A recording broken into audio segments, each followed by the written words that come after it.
రాష్ట్రపతి భవన్లోకి వెళ్లేందుకు ప్రయత్నించిన ప్రియాంక గాంధీని పోలీసులు అడ్డుకున్నారు. ఆమెను అదుపులోకి తీసుకుని పోలీస్ స్టేషన్ కు తరలించారు.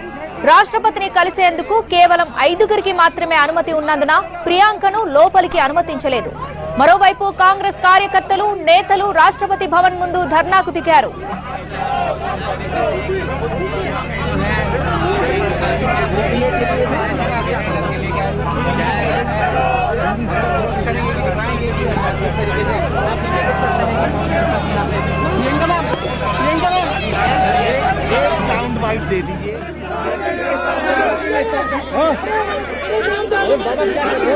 एक लोकतंत्र है, देश के सांसद हैं, उनका हक है कि वो राष्ट्रपति जी से अगर कुछ कहना चाहें उनको मिलने दिया जाए।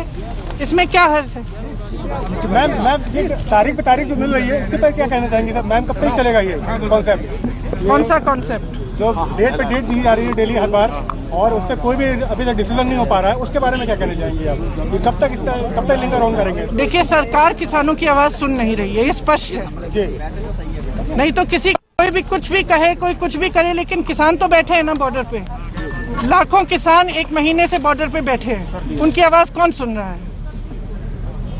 वो एक ही चीज कह रहे हैं कि हमें चोट पहुंच रही है, हमें दुख पहुंच रहा है, हम नहीं बर्दाश्त कर पाएंगे, हम नहीं सह पाएंगे ये नए कानून।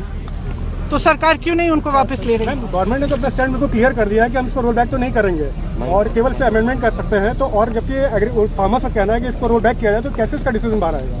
क्या इसका सोल्यूशन है? सोल्यूशन ये है कि किसानों की आवाज सुनिए, यही तो सोल्यूशन है। ये एक लोकतंत्र है, आप सब शायद भूल गए हैं, लेकिन देश की आवाज को सुनना एक नेता का काम होता है, एक सरकार का काम होता है। सरकार जनता के प्रति जवाबदेह है, किसान के प्रति जवाबदेह है। जिन जवानों की बात करते हैं हम, वो किसानों के बच्चे हैं, किसानों के बेटे हैं। क्या उनके माता पिता की आवाज नहीं सुननी चाहिए?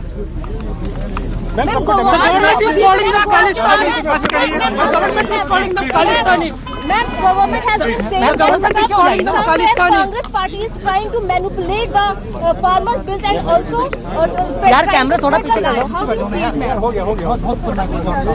सॉरी मैम कहीं ना कहीं और इस तरह के नाम जो आपने उनके लिए उपयोग किए अभी, ये एक पाप है, ये एक पाप है।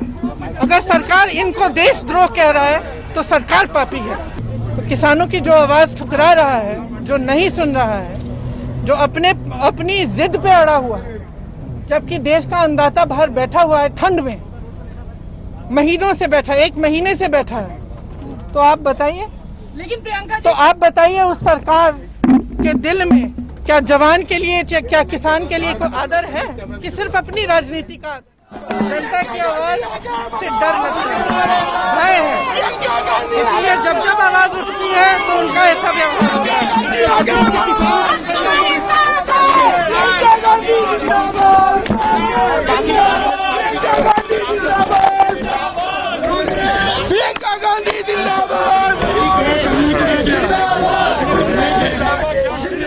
जो आपने उनके लिए उपयोग किए अभी, ये एक पाप है, ये एक पाप है।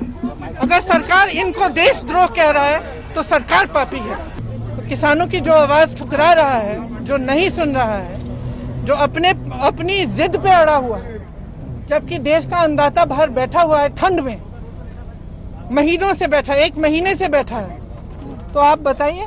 लेकिन प्रियंका तो आप बताइए उस सरकार के दिल में क्या जवान के लिए, क्या किसान के लिए कोई आदर है कि सिर्फ अपनी राजनीति का आदर है, अपने जो पूंजीपति मित्रों हैं उनका आदर है? लेकिन किसान सरकार के लिए इसलिए बैठे ठंड में क्योंकि कांग्रेस और विपक्ष सरकार है, मिसलीड कर रहा है किसानों को, इसलिए बैठे हैं वो। उनको तय करना चाहिए। कभी कहते हैं कि हम इतने दुर्बल हैं कि हम विपक्षी नहीं हैं, कभी कहते हैं कि हम में इतनी क्षमता है कि हम लाखों किसानों को 1 महीने के लिए बॉर्डर पे बिठा रहे हैं।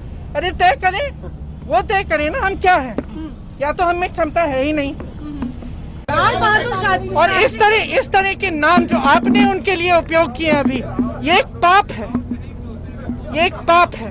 अगर सरकार इनको देशद्रोह कह रहा है तो सरकार पापी है। तो किसानों की जो आवाज ठुकरा रहा है, जो नहीं सुन रहा है, जो अपनी जिद पे अड़ा हुआ है, जबकि देश का अन्नदाता बाहर बैठा हुआ है ठंड में।